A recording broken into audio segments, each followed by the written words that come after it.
Hello and welcome to the annual launch of the Reuters Digital News Report 2020.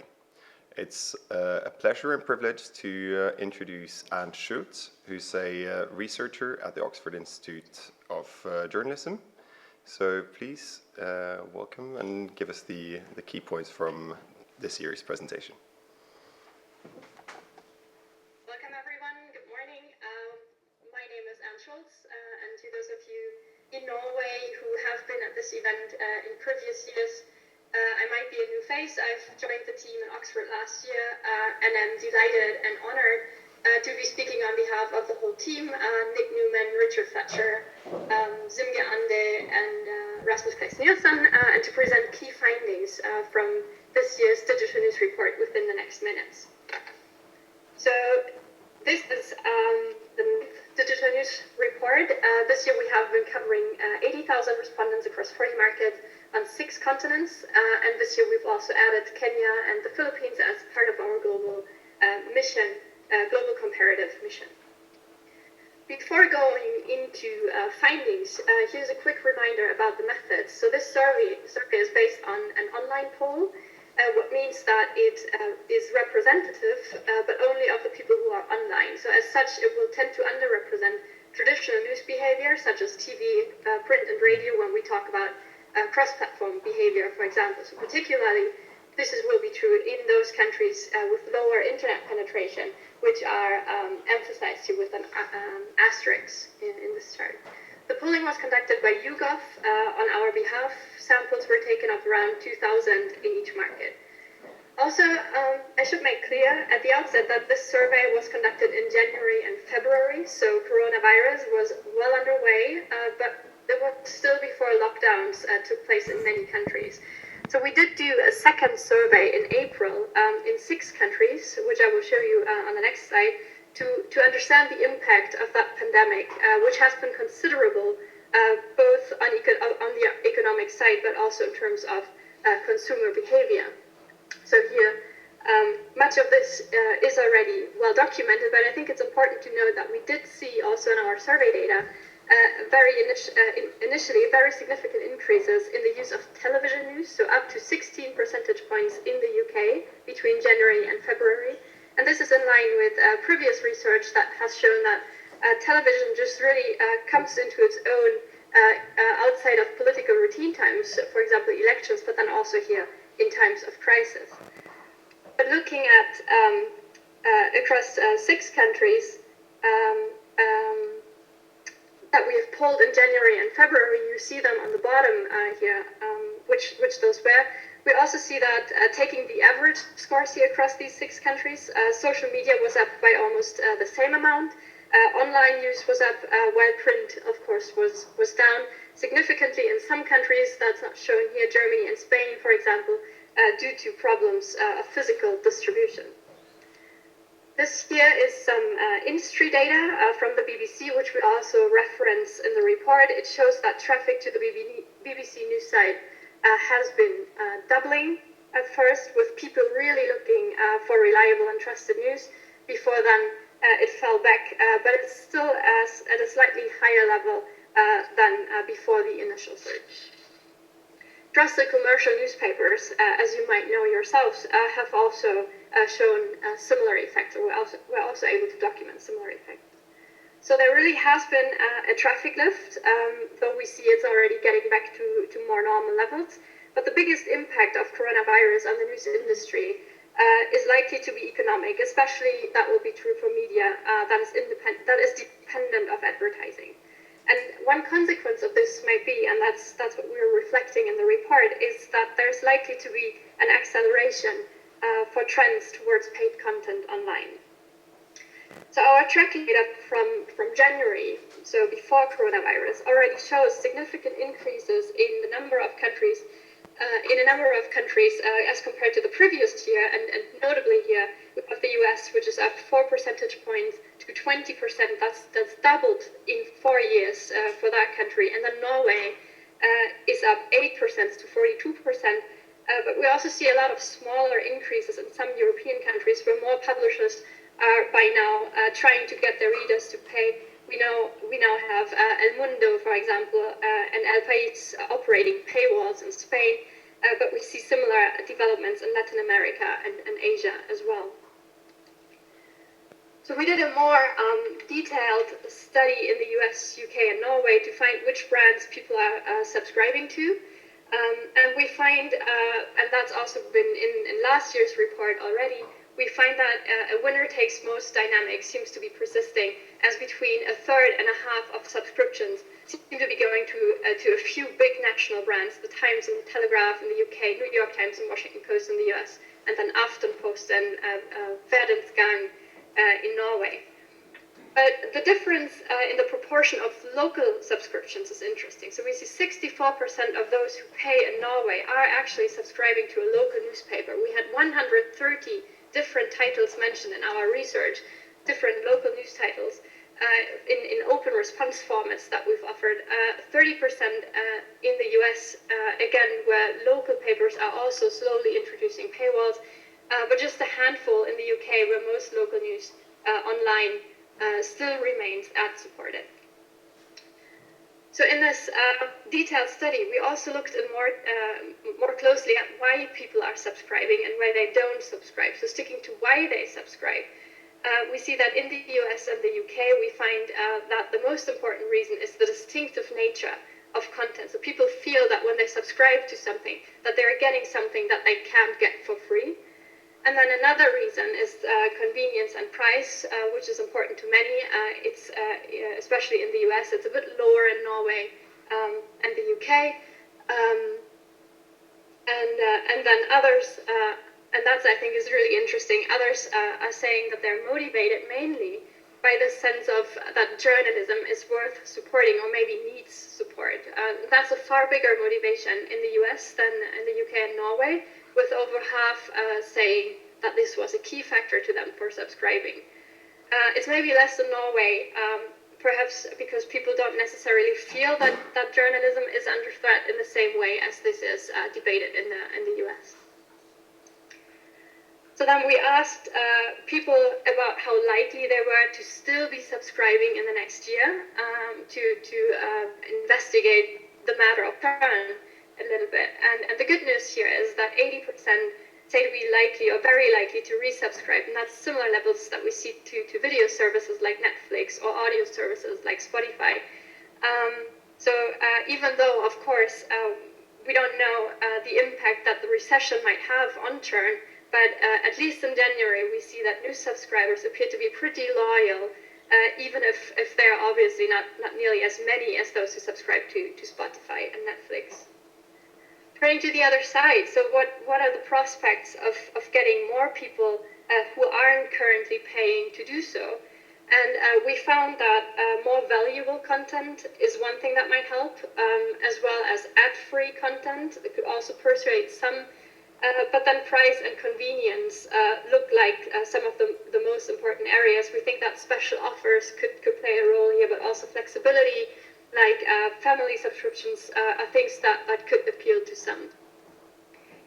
And then part of the reality that we are facing here is also that, especially in the US and in the UK, half or almost half say that actually nothing could persuade them to pay.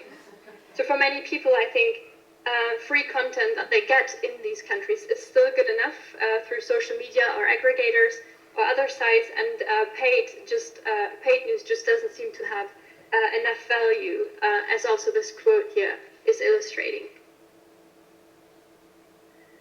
In the wake of coronavirus, we're also seeing donation and membership models are being pushed. Both national and local brands are now asking for donations. Take Vox here as an example. The Guardian has actually reported an extra 50,000 reoccurring supporters in April alone, so they've been pretty successful with that. And then of those that donate, which is just 1% actually in the UK, but of those 42% have donated to the Guardian, takes the biggest share here of donations. Then the Guardian also gets a significant number of donations from the US, as you can see, but there are more people donating in total, 4% as flagged out in orange on the top, And in Norway, it is interesting to note that some of the biggest beneficiaries to donations, and you might know that or might be aware of that, are actually alternative and partisan sides on the right that are benefiting here. So this year, for the first time, we've also set a focus on local and regional news consumption, and I'm going to carry you through some of the findings on that here. So talking about interest in local news first, we see that across our 40 markets, consistently we find people that they say they are interested in local news. 47% on average say to be very or even extremely interested, so roughly half of all those who we've surveyed. But it does vary between countries, as you can see on the bar charts here. So taking out the UK, we see that interest is lower, and one reason, and there might be many reasons for this, but one might be that regional and local politics is somewhat less important here when we compare it to the loud voice of the national politics that's coming out of London. And it's also much lower if we compare it to countries such as Germany that have strong federal systems in place, a lot of regional autonomy, and similar reasons might be explaining higher interest levels in Brazil and Spain. And then Norway, in case you haven't found it yet, sits somewhere in the middle of this. Here we have broken down interest in local news by age. I'm just showing 3 countries here, but they reflect a pattern that we see in many other countries as well. So mostly we see that people are more interested in every country that are older, from the older generations. This is something that we see that is a bit familiar from what we know about news use more generally as well, where the younger audiences are always a little bit less interested than the older generations. And picking up Norway here in the middle, as a market that is usually held up for its sustainable local journalism, and still here, and maybe more pronounced even than in other countries, we see that the 55s are 3 times as interested in local news on average compared with the youngest age group in our sample, which are the 18 to 24s. So now this next slide might be able to might help us to understand why that is, at least in part. We just see so many local news alternatives popping up now, and especially social media is becoming very interesting. It is as important as local TV, each with around 30% who say they have been using it to get local news in the last week, and it is even more important than local radio, social media is, when we compare average scores across countries. So focusing on the local paper, which is on the top here, we see that it just doesn't have that monopoly anymore. But it still reaches more than, so it seems to be more important than TV and radio. Zooming into 2 markets more closely here on that question, the UK and Norway, we see that the higher interest in local news for Norwegians is also reflected in higher reach of local news. Norway is among the countries with strong reading traditions, as you will know. So we see that the local newspaper is actually the most demanded source for local. And then social media are equally important in both markets, displayed here with a 5th to a 4th using it to learn about what is going on in the area. So we think that in terms of trust, there's certainly something to build on for local news, also in the UK. So local or regional newspapers are trusted by more than half of the population. They sit only after the BBC and ITV. Sits right underneath NRK in Norway with 76% trusting it. And we also see local news among the top 4 trusted news brands in many other countries as well. And a reason for this, and again, there might be many reasons, but one reason for this could be that local news are just less partisan. They have to cover larger regions, and they're often also the only newspaper, and they just can't afford maybe to offend parts of their audience by picking a side over the other. So now you might be aware of the situation and might feel it very, very well yourselves. Local newspapers are struggling these days more than ever. This has already been a concern before coronavirus, and in many countries we see local news business are going online only. They might be never returning back to print, or they are disappearing entirely. And we thought it would be interesting to ask the audience here how much they would miss their local news outlet if it was no longer there. So picking out local newspapers here and looking at local newspaper audiences, we see that they seem to be valued more again in Germany, where over 55% are saying that they would miss them a lot, which was the most extreme scale point that you could actually pick, and more than half of our German local newspaper readers picked that option. 49% in Norway, 39% in the US, and this compares with just about a quarter in the UK. So if business models are going to move, that's our assumption here, are going to move more to direct reader payment online, then the issue of trust will be very critical, and a lot of the messaging that we see has very clearly tapped into that moment, as also that Guardian screenshot here is illustrating. So we know that during the coronavirus crisis, trust in the media went up initially in many countries, including the UK, but we also see by now that it's coming down to reach the levels that it had before January.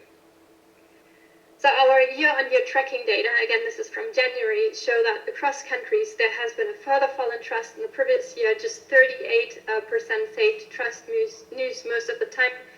That's a bit higher in the news that people use themselves, but it's lower still in distributed environments like search and social. Many of the countries with the biggest falls in trust are also the ones where there has been a lot of turmoil over the last year. So we can pick out a 16 percentage point fall in trust in Hong Kong, where we have seen and witnessed protests over the extradition bill, and in Chile, where there have been protests over inequality, and then in the UK, where the last year has still been shaped very much by Brexit, and then also the decisive UK general elections in December, we see a 12 percentage point fall from 40% to 28%.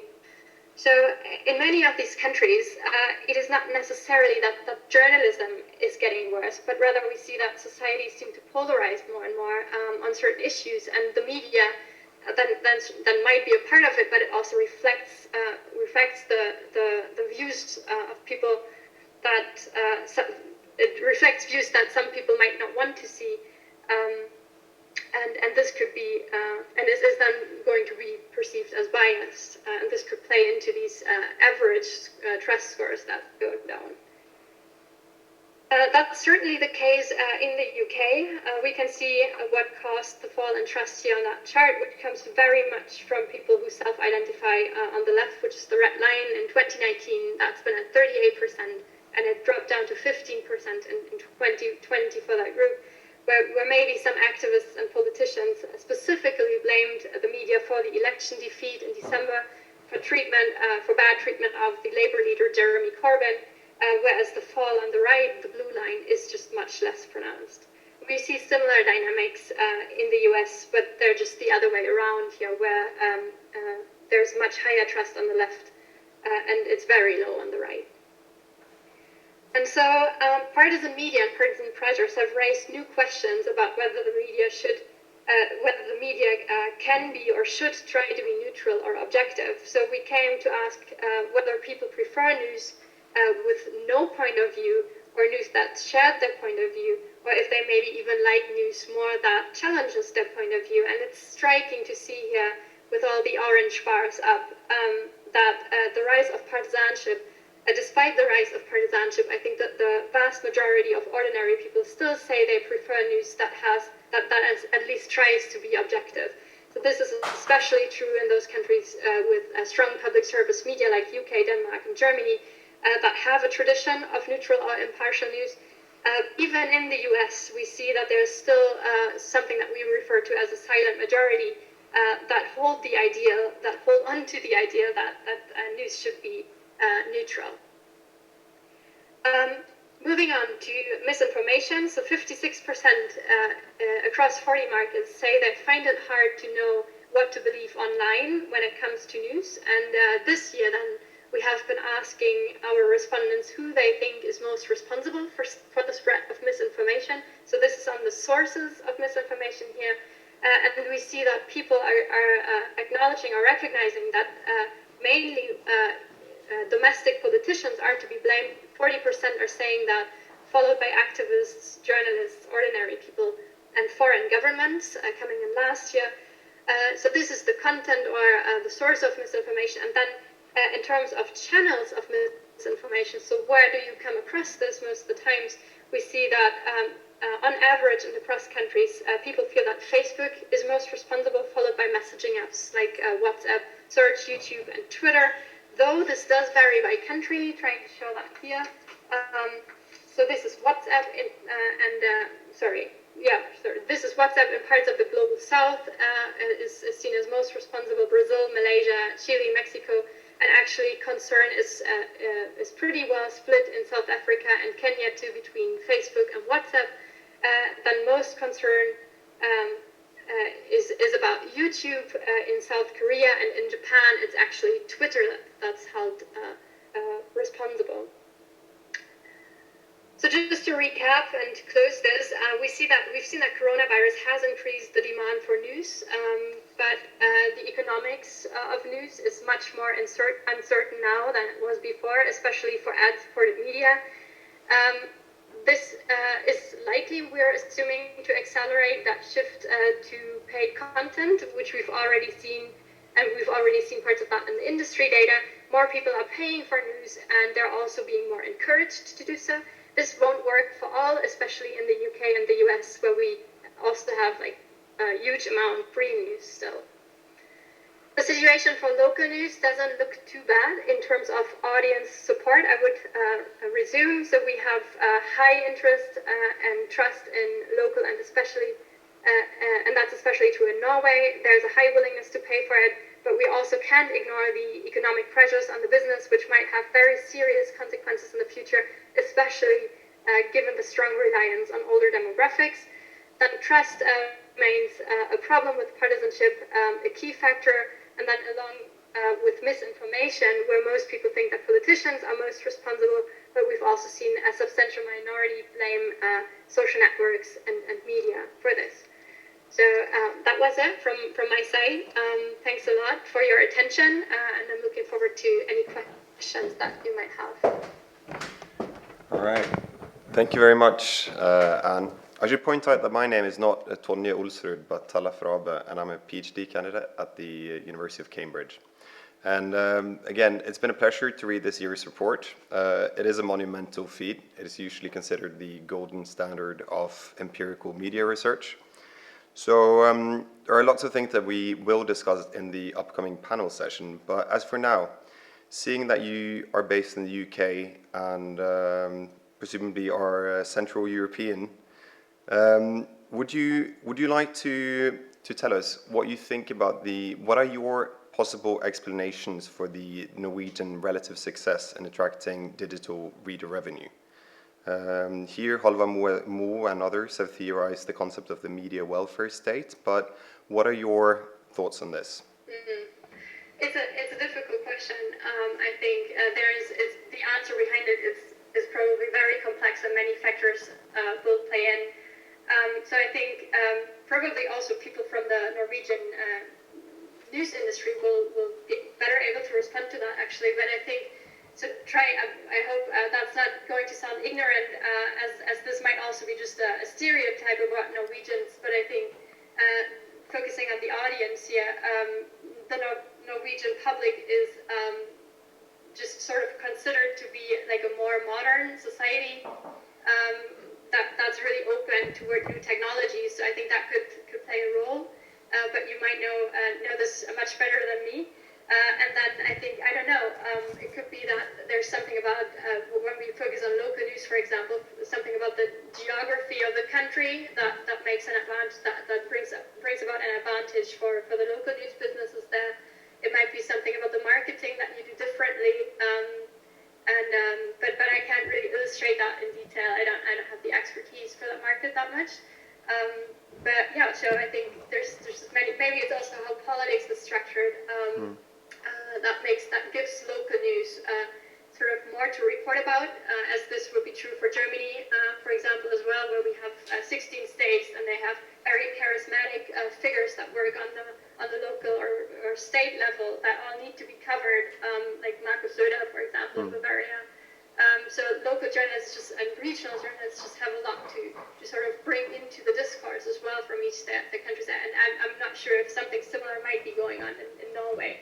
But I think that would be, I'll stop with that response here. Thank you very much. Thank you.